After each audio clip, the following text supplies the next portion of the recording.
Good morning. I like that. Thank you. Before I start speaking about Ethiopia, I want to make sure you know where Ethiopia is, because that's a lot of the question I get. I'm from Ethiopia. Where's that at? Right there. Ethiopia is known as a country with a 13-month of sunshine. Amazing. We only have 12 months. In Ethiopia, we have 13 months. Go figure, right? If you also decide to take a vacation to Ethiopia, you need to master the alphabets. 238 alphabets. Ethiopians use their own language, written in this alphabets. Nice. Easy to answer. You can always hire me as your tour guide or as your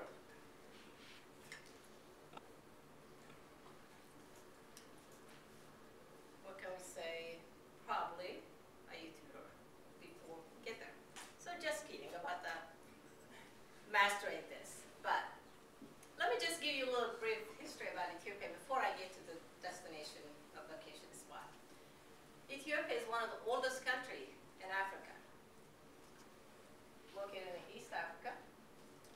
Ethiopia is a long lot, but a country with a lot of lakes. Ethiopian history go back to King Solomon and Queen Sheba. If you, any of you, I know every one of you, you read the Quran, the Torah, the Bible, Ethiopia is mentioned in it. Queen Sheba is Nigist Saba in Ethiopia. And that is where the Ethiopian dynasty comes from. Queen Sheba traveled during 10th century to Israel and had a baby with King Solomon. King Solomon's and Queen Sheba's son, Menelik I. But that's where Ethiopian dynasty started. So from 1918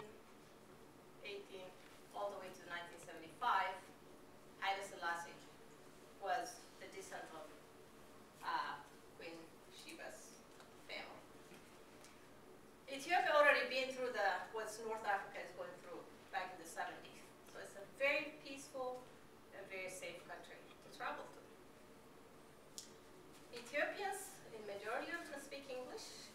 They also speak their native language, Amharic, which I also speak, because in a grade school, all the way to 6th grade, we learn every subject in our language, and you also learn English as a foreign language. So anybody you come across Ethiopia will speak to you in English. I would say almost 75% of them, or try their hardest to practice their English on you. So it's a great thing when you see that. Ethiopia is never been colonized. All the African nations are colonized. Ethiopian was conquered by Italian back in the 1930s, and they fought the Italian with the help of the British and put them out. So one of the independents and the oldest country. Very historic, very nice. Now the Ethiopian people are probably the most beautiful people, and it's the most beautiful country. And I'm going to say that because that is my native country. When you visit Ethiopia, you know, 90%, let me just back up. When I come across people in any kind of conversation, first time they say, well, I detect an accent. Where are you from? I'll say from Ethiopia. Where's that at? In Africa. And their face drop. Africa? You know, Africa is supposed to be some dark, poor, probably the most miserable continent on this earth. The academia people get every information about Africa. But when you talk to the average guy, have no clue. But I encourage each and every one of you to Google Ethiopia and learn as much as you can about Ethiopia, because you will see the beauty of the country and what it has to offer. As somebody who lived here, I'm always educating somebody first just simply about Africa, but also just talking to them about Ethiopia, the culture, the people, and what that's all about. So today, my ultimate speech is about really encouraging you to take time to look about Ethiopia, Ethiopian history, what Ethiopia is all about, and really consider Ethiopia as your next destination. And the reason I say that, I would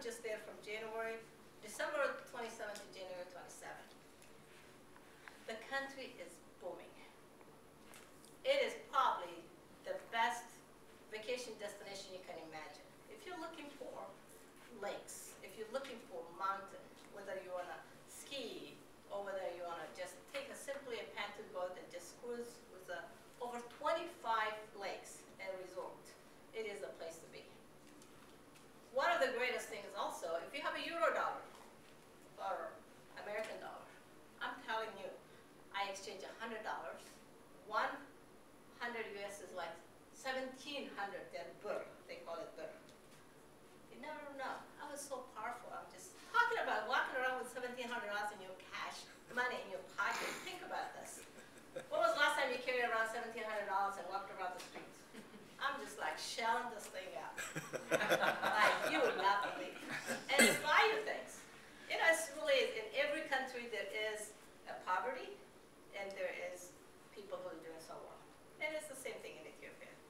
In Kansas City, in our greatest nation, the United States of America, we got people who are hungry and we have people who doesn't know what to do with themselves. It's the same thing in Ethiopia.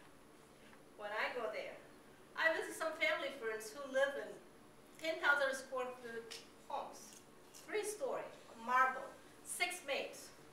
I come back here and I'm like, am I back? It's just an amazing thing, you know. And then you go and see an average guy who really have nothing to eat. But at any rate, the family cohesiveness, people share what they have, live together, help each other out. So you don't see a nursing home, we don't have a daycare. Kids stay home till they are kindergarten. Elderly, whether you are a neighbor or family member, whatever, kept in the house with the family. So nursing home is not there, daycares are not there, but you have an amazing schools. So the family connection, the cohesiveness, it makes it very different. Now, for anyone who is really looking for adventure, for those of you who are adventure lovers, for those of you who are really looking for an amazing destination, a nature lover, I would suggest Ethiopia. And the reason I'm saying that is A, your dollar goes a long way, B, every amenity you can imagine is there. Whether you want to stay, if you Google Sheraton Hotel in Addis Ababa, you will be surprised. I traveled to Far East, to Japan, to Australia, to every island of Hawaii. I've never seen a hotel like that. It's Hilton, Ethiopia. You know, so when I'm talking to people, they don't even think there are life involved in Africa. What people see is there's a missionaries or people who are collecting money from one way or another. They will take a picture from Amazon or from India or from anywhere, put it in there and put it in. So when I say I'm from Ethiopia, the first thing come to mind is, oh, there are those poor people. They're starving. Is your family okay? I said, you know, as a matter of fact, they're doing great. And, you know, I'm not denying, and I'm not saying everybody is rich and famous, but the exact social and economic problem we have in this country is in every country. So what I want to challenge you with is, I know summer is around the corner, and I know we are always looking for a vacation destination. And we're looking for a safe place with the friendly people, whether you want to ski or just simply sit in the sun to enjoy the European cuisine. I was out there and I went to this restaurant. It's a 3-story restaurant. And it really goes from, this 3-story restaurant sits in the middle of the city, and you just go there, you don't have any reservation. And it goes Egyptian food, Yemeni food, Syrian food, European food, Italian food. And whether you want to sit on the floor and really experience the whole Egyptian or Saudi thing, or you're going to take the chopstick and eat the, you know, a Chinese steakhouse, it's available. We had a tray of food, biryani rice with lamb, fish, and chicken with the salad, with the soup. It was 280 birr. You know what that come out to? $16. 3 of us, we could not finish the food. And this nation is starving. They have plenty to eat and plenty to do. So if you really want to enjoy Ethiopia is also a very historic country because it's one of the oldest countries. They have, their historical sites are listed in the World Historical Sites, over seven of them.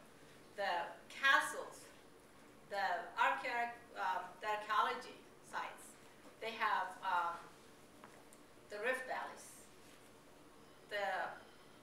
all the, the Nile, Blue Nile Falls. I mean, it's an amazing historical place. So Google Ethiopia this afternoon, take a look at it, and be my guest, and I hope. And this I'm wearing is an Ethiopian clothes. It's made in Ethiopia. An Ethiopian person can make you the whole three-piece. Thank you, Anab.